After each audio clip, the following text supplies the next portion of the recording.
Hello दोस्तों, आप सभी को मेरे चैनल कृपानंद भक्ति 1 मिलियन में आपका स्वागत है।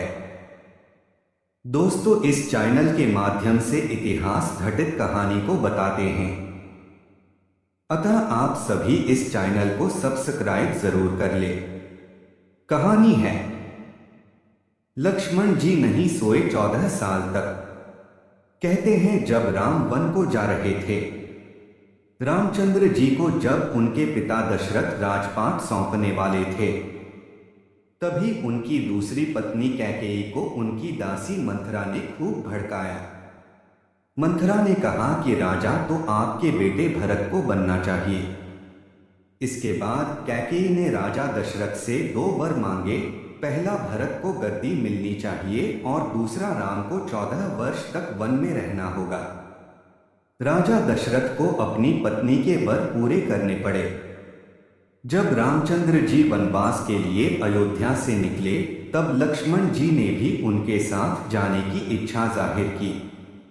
लक्ष्मण के वन जाने की बात सुनकर उनकी पत्नी उर्मिला भी साथ जाने की जिद करने लगती है।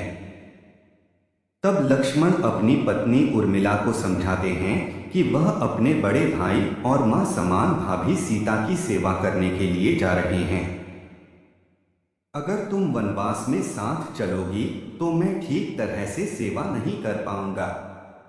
लक्ष्मण के सेवा भाव को देखकर उर्मिला साथ जाने की जिद छोड़ देती है और महल में ही रुक जाती है।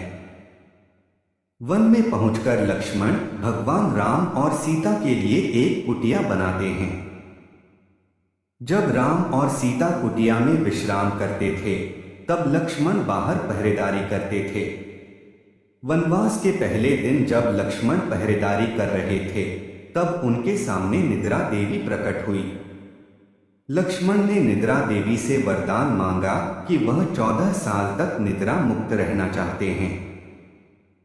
निद्रा देवी ने कहा कि तुम्हारे हिस्से की नींद किसी और को लेनी होगी।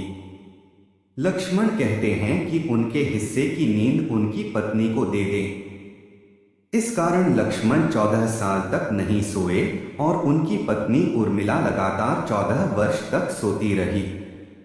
14 वर्ष बाद जब भगवान राम और माता सीता के साथ जब लक्ष्मण अयोध्या वापस आए, तब नींद की अवस्था में रामचंद्र जी के राजतिलक समारोह में उर्मिला भी उपस्थित थी। यह देख लक्ष्मण को हंसी आती है।